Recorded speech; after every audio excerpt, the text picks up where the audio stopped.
Alexi Giannoulias this afternoon, and I really do appreciate the time. I know how busy you must be with the veto session, and we'll just start there.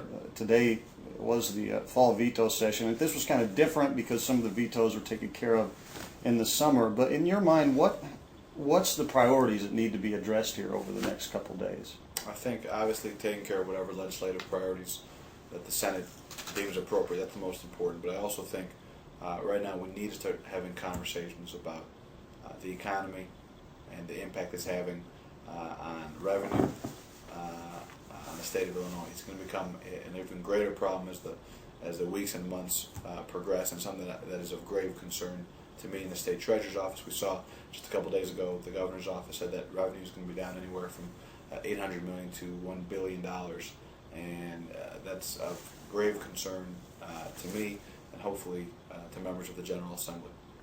You know, and you talked about how scary the financial shape of the state is, and not jokingly at all, can this state get back in the black without, one, a cut in services, and two, an income tax? Because I was talking with state senators this morning, nobody seems to have a concrete idea how we're going to get our way out of this. Yeah, listen, it's going to be a challenge. We're dealing with the most challenging economic crisis since the Great Depression. That's just the unfortunate reality of it.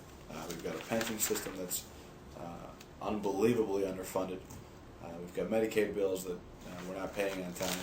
And what we have is a structural deficit. So you're right, something's going to have to give. Unfortunately, there hasn't been responsible leadership to make sure this stuff gets done. So, what happens in the next few months, next few years is going to have an enormous impact on the long-term future of the state of Illinois and its finances.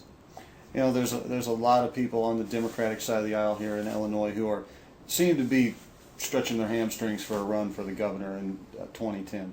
With so many people lining up over there, do you think that will help or harm the Democratic Party in 2010 with seemingly a lot of people preparing to run for governor then? Well, listen, I'm not a political analyst. I've only been doing this for a couple of years, so what kind of impact it will have, who's actually going to run, I think all that stuff will sort of play itself out over the next couple of years, obviously. So, I just don't have an accurate answer for you. I think there are a lot of very talented, very intelligent people in both the Democratic side and the Republican side. So, again, hopefully we can bring some change to Illinois and start getting this state back on some solid footing.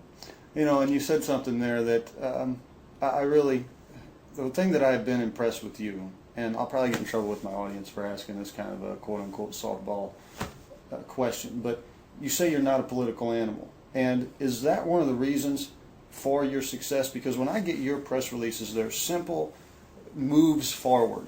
There's no bloviating. It's just, I'm going to do X, Y, and Z, and it seems to work. I mean, why? Well, I think that I come from the private sector, and I think there are some tremendous advantages to not being just a career politician, which is not to say that there are people who have been doing this for a while and they're not great at it. But I think at the end of the day, to have that different perspective, to come in and not treat this office as a Democratic office or a Republican office, just finding ways that we can really help people have better lives, whether it's through fixing our college savings program, whether it's through our economic development programs, whether it's through our venture capital fund, whether it's through our own home program, whether it's injecting money into Illinois institutions. These aren't Democratic or Republican issues. These are taxpayers and citizens of Illinois who've got some very real, very tangible problems that we take very seriously. So we work very hard, and again, I'm not a political animal. I wasn't put in office by the machine. Sure. I've been sort of, it was almost an independent running, if you can remember, a couple of years ago. So I think that's one of the reasons we've been very effective, is because we've been able to hire people who are passionate about what they do. We don't care whether they're Democrats or Republicans. We just want hardworking, passionate, capable, intelligent people in the state treasurer's office, and I'm very proud of the staff we have here. I'm very, very fortunate. You're friends with Barack Obama, and that's been probably the number one question people have asked you. You're no longer state treasurer. You're the guy that knows Barack. But I want to ask something maybe perhaps a little bit different. Was it difficult to watch the campaign coverage when you saw some of the things come out that were obvious distortions, like the Muslim question, and people just really taking that to the extreme and throwing partisan bombs and that kind of stuff. Was that difficult for you, Well, I think knowing him in a personal way?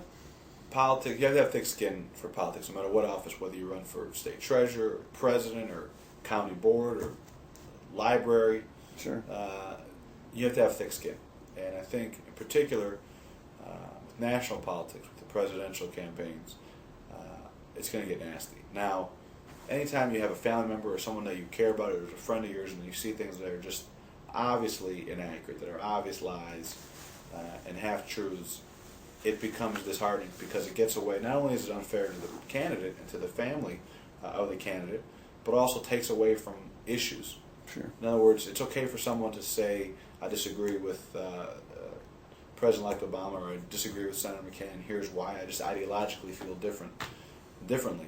But when they start attacking people's family or people's age or things that are just irrelevant to how we can make this country a better place, that not only becomes hurtful, but it becomes a waste of time in my book. And that's something that we don't need. Now more than ever, we don't need. We need to get people in office, again, who are smart, who understand the issues that we face and some of the challenges that American families are really struggling with. I know you're busy. It won't take up a lot more of your time, but This is fun. On Monday, your office put a press release out that urged the Senate to override the governor's amendatory veto on a bill aimed at private finder firms. A couple different parts to this question.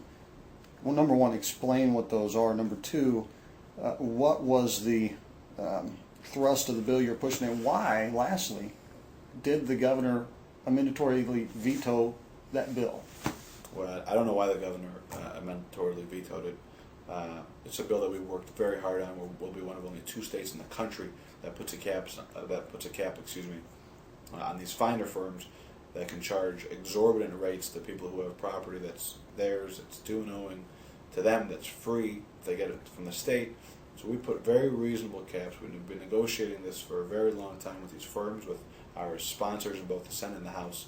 And to see the governor's office come in last minute at 5 o'clock on a Friday and give us a call and say they're going to veto it was something that was very disconcerting to our office. The good news is, just 3 or 4 hours ago, the Senate unanimously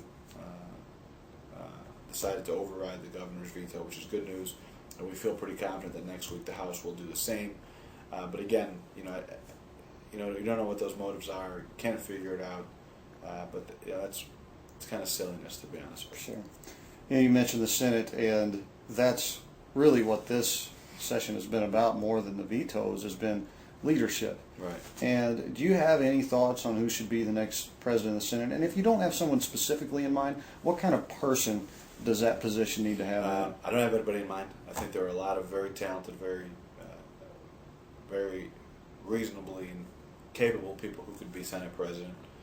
That being said, I think it needs to be someone who is willing to work with both Democrats and Republicans, someone who understands that there's this black eye in Illinois politics. Mm-hmm. People look at their elected officials in Springfield and they're disheartened by their lack of leadership. They don't trust them. They don't feel good about their leaders. They don't have that confidence. And now more than ever, as we're dealing with these very trying economic times, we need to get someone there who can make people feel good again about the Senate, about the Senate president, about government in general. And I think that would be key. Someone who's willing to work long hours, who's willing to work across the aisle, to work with the House, to try and work with the governor's office, which isn't always easy.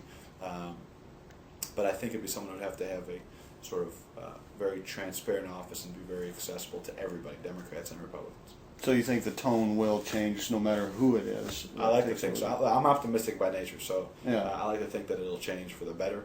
And again, I think here in Illinois we need fresh leadership. We need people in there who bring a new level of energy and enthusiasm and passion to the office they seek, whether it's state treasurer, whether it's governor, whether it's Senate president, whatever it may be. Sure. We really need to usher in a new era of public servants. And you may not want to answer, anything hypothetical, but I wouldn't be doing my job if I didn't ask.